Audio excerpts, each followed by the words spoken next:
You walked into a Cronin's The Mummy thinking you are going to watch a horror movie about an ancient Egypt demon possessing a little girl. You're wrong. What you actually watched, and I want you to stay with me here, was a clinical case study, a documented, peer-reviewed, academically recognized psychologically catastrophe. This is happening in millions of American families right now. Tonight, as we sit here, we were discussing about the mummy, the psychological view of mummy. No ancient demon required.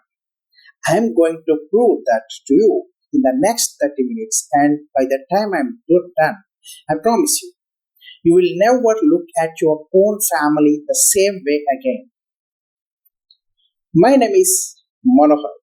I am spiritual practitioner and psychological analyst, and I analyze what Hollywood accidentally tells the truth about. Let's go. So here, when it's come to the movie and the surface of the story, a journalist named Charlie and his wife Larissa lose their young daughter Kate in Cairo. She gets abducted by a mysterious woman.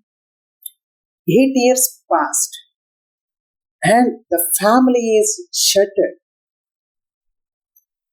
Then a plane crashes in New Mexico desert inside a sarcophagus full from the briefcase. You know what?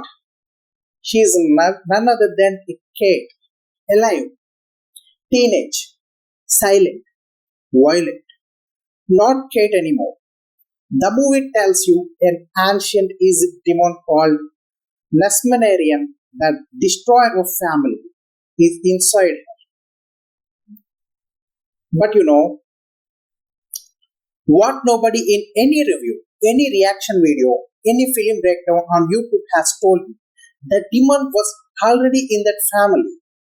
Before Cairo, before the abduction, before any of this started. And here's how I know. In clinical psychology, and I'm talking a serious matter here, peer review, ICD 11 level psychiatry, there is a concept called the identified patient. In a dysfunctional family system, when the parents carry unprocessed trauma, unspoken grief, buried resentment, the family system cannot hold that weight forever. So it selects one person, almost always a child, and offloads all of the invisible poison into them. The child then manifests it as illness, as a behavior, as violence, as breakdown. You know, but listen very deep and understand. And the family points at the child and says, they are the problem. Kate is the ultimate identified patient. The demon, the movie gives her a name, Nesmenarnia, the destroyer of family, is doing exactly what unprocessed parental grief does in real life. It destroys the family through the child. All the parents stand around watching, completely convinced the problem is supernatural. Not only in movie, if you believe or not, in outside world, so many people believe always a supernatural. Holy shit. Think about for a second. The demon didn't choose Kate randomly. It chose her because she was already the weakest link in the family that was already a fracture. Ancient Egyptian priests knew something that modern family therapists are only now putting into clinical language.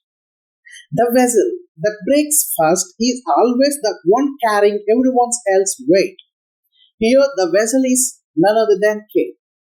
Now, I'm going to tell you something that is going to make the rest of this video impossible to stop watching. The Stayner family, real America, no Hollywood, no ancient demon. In 1972, a 7-year-old boy named Steven Stayner was abducted from Mercy, California by a convicted pedophile. He was held captive for 7 brutal years. When he finally escaped and came home, his family expected a miracle, a reunion, joy. But, What he get with him, what they got was a stranger. Steven came back fundamentally changed, psychologically revived. And from that inside out, his mother said, and I want you to hear this. She said, the years of not knowing were worse than if he had died, because at least death has an ending. The family could not integrate his changed child back into their world. The parents focused entirely on Stephen. His elder brother Carrie, blessed his heart, felt completely erased, invisible, like the wrong child came back. You know, Carrie Stayner, you grew up to become a serial killer. He murdered 4 women in Yosemite National Park. And when investigators asked him why, he told them he just wanted someone to finally pay attention to him. The demon that destroyed the Stayner family had no name, no sarcophagus, no ancient Egypt priest. It was grief that nobody processed. Still think the mummy is a horror movie. We are just getting started. Let's talk about what actually happened in the human brain when someone you love come back as a different person. Because the scene in the movie where Charlie and Larissa sit across the table for their returned daughter and feel nothing but dread. The scene is not dramatic writing. This is clinically documented neurological event. It called Capgras syndrome. And Capgras syndrome occurs when a traumatic event severs the neural connection between two specific brain regions. The fusiform gyrus, which recognizes faces, and the limbic system, which generates the emotional warmth you feel when you see someone you love. The pathway between those two regions gets cut. So you look at your child, your brain perfectly recognizes their face, every feature, every detail, but you feel nothing. No warmth, no oxytocin, no love signal. And your brain, because it cannot tolerate this anomaly, does something terrifying. It intervenes an explanation. It says, this is not my child. This is an imposter wearing my child's face. In the movie, Charlie and Larissa are not being dramatic. They are experiencing a real neurochemical breakdown. The brain's dopamine reward system, the system that floods you with warmth when you see a loved one, has been replaced by cortisol, the stress hormone, the threat hormone. And you know what? When I want you to think about this from Kate's perspective for 1 second, she comes home. She's been taught hell and 8 years of unspeakable trauma, and the two people who were supposed to be her safe harbor look at her with fear. The clinical term of that happens to children in situation is enduring personality change after catastrophic experience. EPCASE, ICD-10 code F621 in psychological medical term. This is not a regular PTSD. This is a category of psychological damage so extreme that is permanently, and I mean permanently, reverse the core personality of a human being. The diagnostic criteria state that the trauma must be so catastrophic. It bypasses every genetic protection the person was born with, every mental defense, every new natural reliance, all of it overridden. And for that result, the child who is physically present but psychologically gone, a child who looks at the world with hostility, who cannot connect, who cannot trust, who feels like an empty vessel. A vessel the ancient Egyptians knew what to do with a vessel that had been emptied. They filled it. What they filled. Now we go somewhere that no other YouTube channel is going to take you today. The ancient Egyptians did not believe the soul was one thing. Modern Americans, and I say this with love, think of the soul the way they think of the smartphone, one device, one identity, on or off, alive or dead. The ancient Egyptians believed the human soul was made of 9 distinct components, 9 each with a specific function. Each one specifically vulnerability. let me give you the one of the most matters of the feelings. The Ba, your personality, your unique character, depicted as a bird with a human head, because it was leave the body and travels. For the Ba to survive, it needs the physical body to remain intact. Remove the body, the Ba is homeless. Next, the Ka, your vital life force, the invisible double of your physical self, the energy that keeps your blood warm and your lungs moving. The Ka could be stolen, exploited, drained. And the If, your heart. And I mean your actually physical heart, not a metaphor. The ancient Egyptians believed the heart was a center of consciousness, identity, and moral record. Every thought you had, every action you took, every movement of cruelty or a compassion, the heart recorded it, all of it. If you corrupted the if, you erased the person's humanity. The normal compass, gone. What's left is a body with no ethics, no empathy, no soul anchor. Sound familiar? I think so many people experienced it. Now here's what was Nasmarania. In this the film, it doesn't just enter Kate's body, it systematically dismantles her soul architecture, it suppresses her Ba, her personality, trapping it inside while the demon operates the body. It exploits her Ka, her life force, to sustain its physical presence, and it displaces her id, her heart, leaving a teenage girl trapped in her own body, full consciousness, unable to communicate, except in one extraordinary moment when she chatters her teeth in Morse code to tell her mother she is still in there. But no one believes. She is still in there. The scene breaks people in theaters across America today. You want to know why? Because every human being on this planet has known the terror of being trapped inside themselves, unable to speak, unable to be heard, watching the people they love look straight through them. That is not fiction. That is the psychological reality of every child in a family that cannot hear them. Now, it's come to the priests. Ancient Egyptian priests who practiced Hika, the sacred science of magic, did not view exorcism the way Hollywood does. There was no screaming, no holy water, no Latin. They viewed possession as a problem of soul architecture. The foreign entity had found a weakness, a gap in the soul structure, and slipped through. And they had an actual chemical tools to deal with it. In 2024, chemists at the University of South Florida analyzed 2,000 years old Egyptian rituals. Vases depicted the dove god Bes, the protector of deity.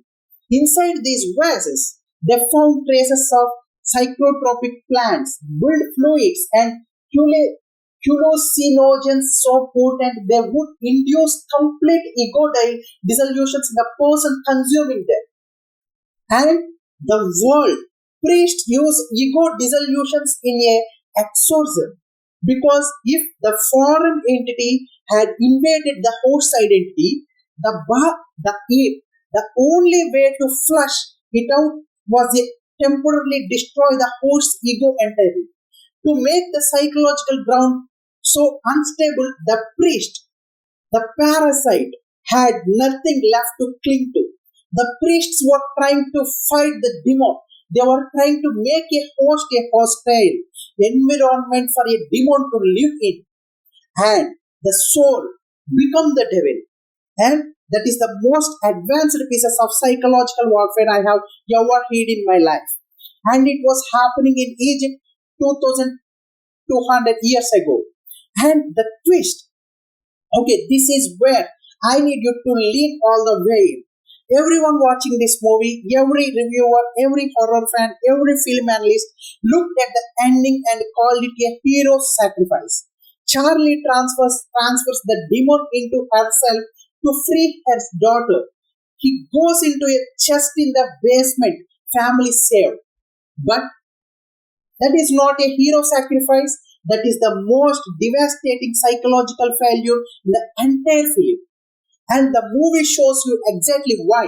If you know who to look for, In family system therapy, there is a pattern called trauma transmission.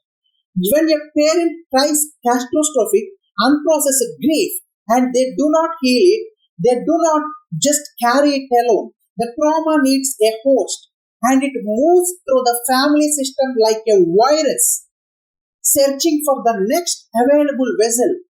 Charlie did defeat the demon. He absorbed the family's disease into himself out of guilt because he blamed himself for losing Kate 8 years ago.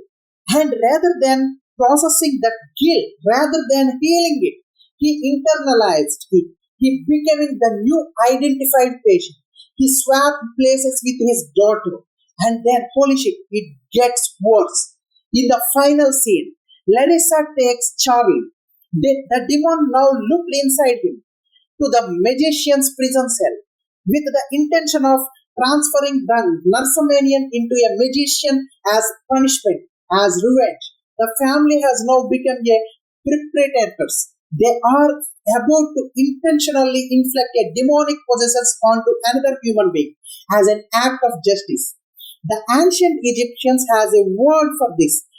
Isfet, cosmic disorder, the disruption of Ma, the divine principle of truth, balance, and order. The magician already has Heka. She already understands how to work with supernatural forces, transferring an ancient world into ending demon into a host who knows how to harness it. That does not destroy the demon, that upgrades it. The family needs for revenge has gratitude their own destruction because they chose vengeance over healing. And somewhere in every American family watching this film today, that exact choice is being made every single day. Not with demons, with silence, with blame, with inherited grief that never gets spoken outward. Now, I want to go somewhere that no psychology textbook will take you because clinical frameworks only go so far. In the ancient Vedic and Egyptian traditions, and in serious modern energetic science, a human body is not just a biological machine, it has a pranamayam kosha, an energy body, a living field of structured light and consciousness that interprets the physical form. When trauma happens, real, catastrophic, prolonged trauma like what Kate experienced, it does not only damage the psychology and the brain, it damages the entire body. It tears holes in the auric field. It leaves the pranamaya kosha with gaps, weakness, and areas of energetic depletion. In the both ancient Egypt and Vedic frameworks, those gaps are entry points, not metaphorically, literally. The ancient priests understand that psychological, shattered, energetically depleted human being was not just emotionally vulnerable, they were open, like a house with all the wisdom broken in a storm. The Bentry Stela, an ancient Egyptian inscription from the time of Ramses II, documents a real case. A foreign princess falls ill with what her family calls possessions by a hostile spirit.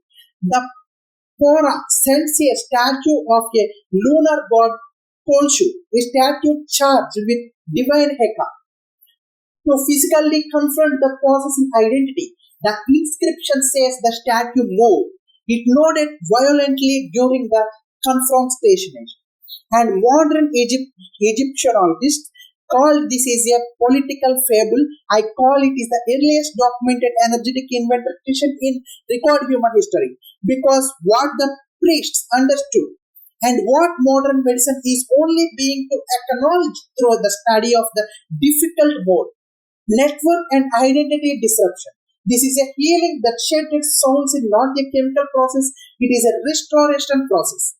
You are not fighting what entered, you are rebuilding what broke down that allowed it to enter. And the real tragedy of the Cannon family in the mummy is not the demon. The real tragedy is that nobody in the family ever did the restoration works on themselves. Charlie never processed his guilt. Larissa never processed her grief. Kate, even before the abduction, was already carrying the weight of a family whose energy field was too fractured to protect her. The pranic healing traditions we call this the energetic precedent.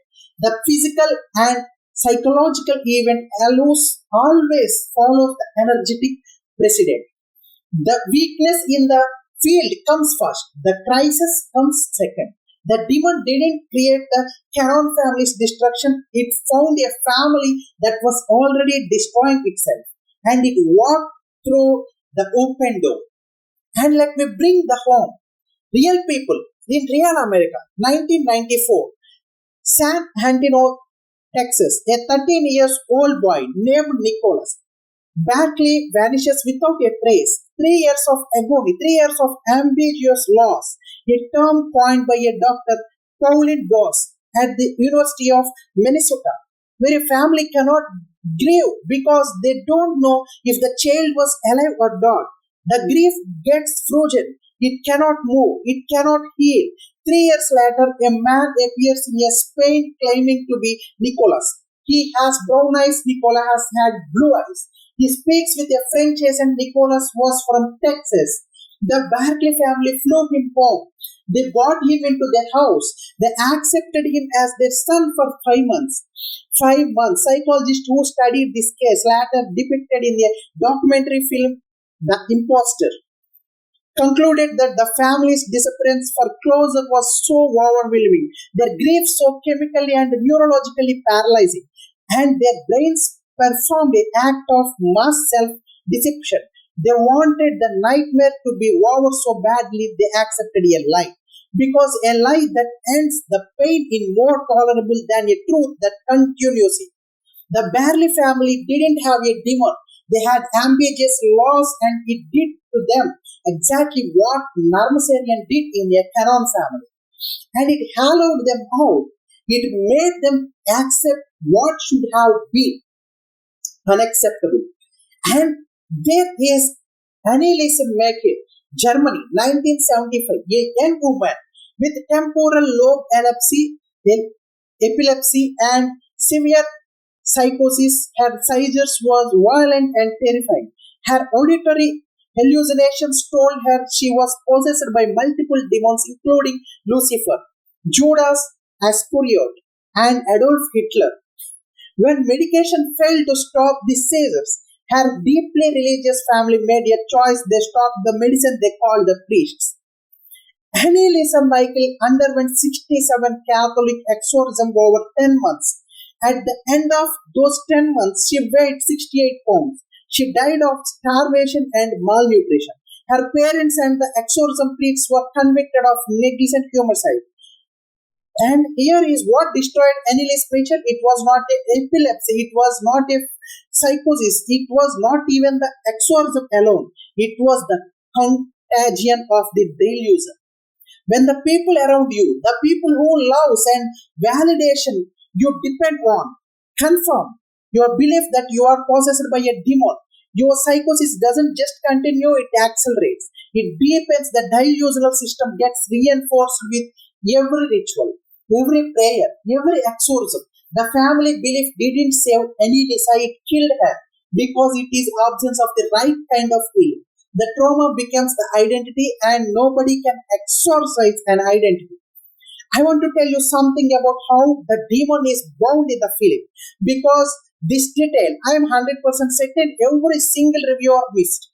Kate is found wrapped in leather bindings, not cloth, leather, inscribed with ancient hieroglyphs. The demon kept staring at the skin, trying to get free. And the film reveals the bindings are banned in the skin itself.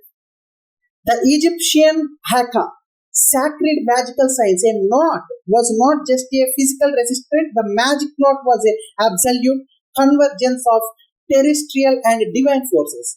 When tried with specific numerical precision, especially with multiple of 7, the knot did not just bind the physical object, it sealed the magical intent into it permanently. The word carved into a leather was not representing the contaminant. The word was a contaminant. The ancient Egyptians speaking or writing a ritual formula was an act of literal creation. The hieroglyph carved into skin was alive, and the only way to break it was to destroy the skin that carried it. And so every time the demon tears at Kate's flesh, it is literally trying to unwrite its own prison. It is trying to erase the words that holds it.